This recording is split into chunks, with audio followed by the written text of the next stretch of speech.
Hello বন্ধুরা, college admission 2024 সংক্রান্ত আরেকটি লেটেস্ট এবং গুরুত্বপূর্ণ ভিডিওতে তোমাদেরকে স্বাগত। দেখো, তোমরা জানো যে 31 জুলাই 2024 থেকে 6 আগস্ট 2024 পর্যন্ত ফার্স্ট ফেজ, যে ফার্স্ট মেরিট লিস্ট এবং সেকেন্ড মেরিট লিস্ট যে বেরিয়েছিল ফার্স্ট ফেজের, সেই মেরিট লিস্টে যারা অ্যাডমিশন নিয়েছো তাদের ফিজিক্যাল ভেরিফিকেশান চলছে। অর্থাৎ 31 জুলাই থেকে 6 আগস্ট 2024 পর্যন্ত এই ফিজিক্যাল ভেরিফিকেশান চলবে। বিভিন্ন কলেজের ক্ষেত্রে বিভিন্ন যে শিডিউল প্রকাশ করা হয়েছে 31 জুলাই থেকে 6 আগস্টের মধ্যে কোন কোন কলেজে কোন সাবজেক্টের কোন দিন ফিজিক্যাল ভেরিফিকেশান হবে তা তোমরা যে কলেজের অফিসিয়াল ওয়েবসাইট সেটা চেক করে দেখে নেবে। যদিও আমি আগের ভিডিওতে দেখিয়েছিলাম কিছু কিছু কলেজের সেই সমস্ত শিডিউল। যাই হোক, এখন যে ভিডিওটি নিয়ে এসেছি, যে গুরুত্বপূর্ণ তথ্যগুলো আমি তোমাদের সামনে আলোচনা করব, তোমাদেরই অনেক প্রশ্নের উত্তর নিয়ে আজকের এই ভিডিওটি। তোমরা প্রথমত যে মপ আপ ফেজ নিয়েও তোমরা চিন্তিত। আবার অনেকে আবার যে কলেজে যাদের ফার্স্ট এবং সেকেন্ড মেরিট লিস্টের নাম আসেনি তারা কি করবে সেটা নিয়েও তোমরা চিন্তিত। আবার এই যে অ্যাডমিশন ক্যান্সেল করার ব্যাপারটা তা নিয়েও তোমরা চিন্তিত। তো বিভিন্ন প্রশ্ন উত্তর নিয়ে তোমাদের সামনে আমি আলোচনা করব। যদি তোমরা চ্যানেলে নতুন হও তাহলে অবশ্যই চ্যানেলটি সাবস্ক্রাইব করে পাশে থাকা বেল আইকন প্রেস করে দেবে সবার আগে গুরুত্বপূর্ণ তথ্য পাওয়ার জন্য।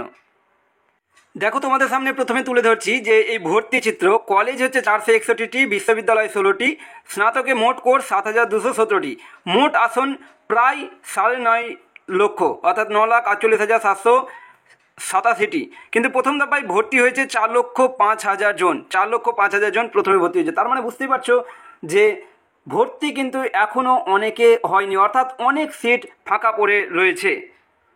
এখানে যে প্রশ্নটি অনেকের মাথায় ঘুরপাক খাচ্ছে যে যাদের ফার্স্ট এবং সেকেন্ড মেরিট লিস্টে নাম আসেনি, কোনোটাতেই নাম আসেনি, তারা কি করবে? বা যারা এখনও পর্যন্ত কলেজে ভর্তির জন্য অ্যাপ্লিকেশনই করেনি, এমন অনেক ক্যান্ডিডেট আছে যারা অ্যাপ্লিকেশন করতে পারেনি, হয় জানতো না বা পারেনি করতে। তো তারা সেক্ষেত্রে কী করবে? তো তোমাদেরকে বলে রাখি যে তোমাদের জন্য রয়েছে সেকেন্ড ফেজ অ্যাডমিশনের সেকেন্ড ফেজ অ্যাডমিশন, যেটা শুরু হবে সেকেন্ড ফেজ অ্যাডমিশন 8 আগস্ট 2024 থেকে, চলবে 23 আগস্ট 2024 পর্যন্ত এই সেকেন্ড ফেজ অ্যাডমিশন। তো এই সেকেন্ড ফেজ অর্থাৎ মপ আপ ফেজ অ্যাডমিশনটা কী? ঠিক আছে, তো মপ আপ ফেজ অ্যাডমিশন হচ্ছে যে সমস্ত ছাত্রছাত্রী এখনও পর্যন্ত কলেজে ভর্তির জন্য আবেদন করনি, বা যারা ফার্স্ট মেরিট লিস্টে নাম আসেনি বা সেকেন্ড মেরিট লিস্টেও নাম আসেনি, বা যারা ফার্স্ট মেরিট লিস্টে সিট অ্যালটমেন্ট হয়েছিল যাদের, কিন্তু অ্যাডমিশন নাওনি বা অ্যাডমিশন নেওয়ার পর বাতিল করেছো, তারা কিন্তু এই মপ আপ ফেজে আবেদন করতে পারবে। ঠিক আছে, তো এই মপ আপ ফেজ শুরু হচ্ছে 8 আগস্ট 2024 থেকে, চলবে 23 আগস্ট 2024 পর্যন্ত। দেখো, এখানে দেখে নাও অ্যাপ্লিকেশন এবং প্রেফারেন্স লিস্ট যে এডিট করার অপশানটা রয়েছে 8 আগস্ট 2024 থেকে 17 আগস্ট 2024 পর্যন্ত। তারপর যে মেরিট লিস্ট বেরোবে মপ আপ রাউন্ডের 20 আগস্ট 2024। তারপর যে ভর্তি চলবে 20 আগস্ট 2024 থেকে 23 আগস্ট 2024 পর্যন্ত ভর্তি প্রক্রিয়া চলবে। তাই যারা ফার্স্ট মেরিট লিস্ট এবং সেকেন্ড মেরিট লিস্টের নাম আসেনি, তোমরা কলেজে ভর্তি হতে পারবে কি পারবে না বলে চিন্তিত, তোমাদের চিন্তার কোনো কারণ নেই। তোমরাও কলেজে ভর্তির সুযোগ পাবে। তোমাদেরকে দেখালামই যে প্রায় 9.5 লক্ষ সিট, তার মধ্যে প্রায় 4.5 লক্ষ সিটে কিন্তু প্রথম পেজে ভর্তি হয়েছে।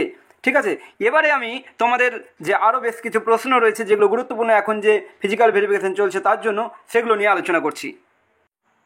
দেখো, প্রথমে যে প্রশ্নটি, যে যারা প্রথম রাউন্ডে আপগ্রেডেশন অন করে ভর্তি হয়েছে কিন্তু পরবর্তী যে লিস্ট সেকেন্ড লিস্ট বেরিয়েছিল তাতে পছন্দের কলেজের নাম ওঠেনি বা নাম আসেনি, তারা কি সেক্ষেত্রে মপ আপ রাউন্ডে অংশগ্রহণ করতে পারবে অ্যাডমিশন ক্যান্সেল না করে?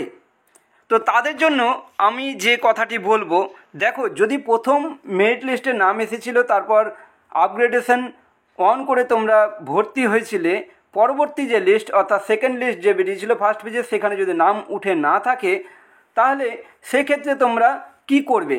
তাহলে দেখো, আমি যেটা বলবো তোমাদেরকে, যে তাহলে তোমরা যেটা করবে যে যদি ফার্স্ট মেরিট লিস্টে যে নাম এসেছিলো সেই কলেজ যদি তোমাদের একদমই পছন্দ না থাকে, অর্থাৎ তুমি যদি সেই কলেজে অ্যাডমিশন নিতে না চাও, কিন্তু তুমি অ্যাডমিশন নিয়েছো, প্রফেশনাল অ্যাডমিশন নিয়েছো, কিন্তু এখন যেহেতু ফিজিক্যাল ভেরিফিকেশান চলছে তাই আমি সেই ক্ষেত্রে বলবো যে তোমরা 6 আগস্টের মধ্যে অ্যাডমিশন ক্যান্সেল করে মপ আপের জন্য যে আবেদন সেই আবেদনটা করো।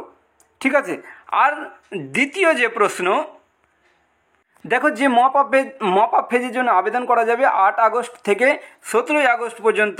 তুমি তখন কি নতুন যে প্রেফারেন্স লিস্ট ভ্যাকান্সি অনুযায়ী সেই প্রেফারেন্স লিস্ট সাজিয়ে কিন্তু তুমি কলেজ চুজ করে তারপর তুমি সাবমিট করতে পারবে। ঠিক আছে। তো যদি মপ আপ ফেজে যখন যে সিটগুলো বেরোবে, ভ্যাকান্সি লিস্ট যে বেরোবে সেই অনুযায়ী কিন্তু তোমার চান্স পাওয়াটা নির্ভর করবে। ঠিক আছে। তো মপ আপ ফেজে যদি যেতে চাও তাহলে কিন্তু 6 আগস্টের মধ্যে যে তুমি যে অ্যাডমিশন নিয়েছো সেটা কিন্তু ক্যান্সেল করে নেবে। ঠিক আছে। পরবর্তী যে প্রশ্নটি, এটিও কিন্তু অনেকের ক্ষেত্রে এই যে সমস্যার সম্মুখীন হয়েছো তোমরা, সেই প্রশ্নটি হচ্ছে যে তুমি ফার্স্ট মেরিট লিস্টে নাম এসেছিল দূরের কলেজে, তারপর সেকেন্ড যে মেরিট লিস্ট অর্থাৎ আপগ্রেডেশন অন করার পর তোমার সেকেন্ড মেরিট লিস্টের নাম আসে, সেটা যদিও তোমার হায়ার প্রেফারেন্স কলেজ নয়, তো তুমি চাইছো এখন যে হায়ার প্রেফারেন্স কলেজে যাবে। তো সেক্ষেত্রে তুমি কি করবে, অর্থাৎ ফিজিক্যাল ভেরিফিকেশন করবে কি করবে না, এটা হচ্ছে কিন্তু ভীষণ গুরুত্বপূর্ণ একটা প্রশ্ন যে ফিজিক্যাল ভেরিফিকেশন কি করবে কি করবে না। তাহলে দেখো আমি তোমাদেরকে বলি যে যারা সেকেন্ড লিস্টের নাম এসেছে, অর্থাৎ ফার্স্ট লিস্টেও নাম ছিল, সেকেন্ড লিস্টেও নাম ছিল, তারপর যারা আপগ্রেডেশন ইয়েস করতে পেরেছো, অর্থাৎ যারা সেকেন্ড লিস্টে আপগ্রেডেশন ইয়েস করতে পেরেছো তাদেরকে বলবো যে তোমরা আপগ্রেডেশন তো ইয়েস করে রেখেছো, তাই তোমরা হচ্ছে ফিজিক্যাল ভেরিফিকেশন করে নাও এবং কলেজে যে অ্যাডমিশন তো নিয়েছো ফিজিক্যাল ভেরিফিকেশন করে নাও। তোমাদের কিন্তু যখন সিট ফাঁকা হবে, অর্থাৎ মপ আপ ফেজের জন্য যে ভ্যাকান্সি লিস্ট বেরোবে, সেক্ষেত্রে কিন্তু তোমাদের যে সিট অ্যালটমেন্ট দিয়ে দেওয়া হবে তোমাদের হায়ার প্রেফারেন্স কলেজে, যদি তোমার হায়ার প্রেফারেন্স কলেজে যদি সিট ফাঁকা থাকে। তাই যারা সেকেন্ড লিস্টে আপগ্রেডেশন ইয়েস করে তোমরা অ্যাডমিশন নিয়েছো তাদেরকে বলবো তোমরা ফিজিক্যাল ভেরিফিকেশান করিয়ে নাও। এই তথ্যগুলোই ছিল তোমাদের সামনে তুলে ধরার। তো যদি ভিডিওটি ভালো লাগে তাহলে অবশ্যই ভিডিওটিতে একটা লাইক করবে এবং এই তথ্যগুলো তোমার বন্ধুবান্ধবীদের মধ্যে যতটা পারো ছড়িয়ে দাও। চ্যানেলে নতুন হলে অবশ্যই চ্যানেলটি সাবস্ক্রাইব করে পাশে থাকা বেল আইকন প্রেস করে দেবে। তো এখন এই পর্যন্তই, দেখা হচ্ছে পরবর্তী ভিডিওতে। Thank you so much.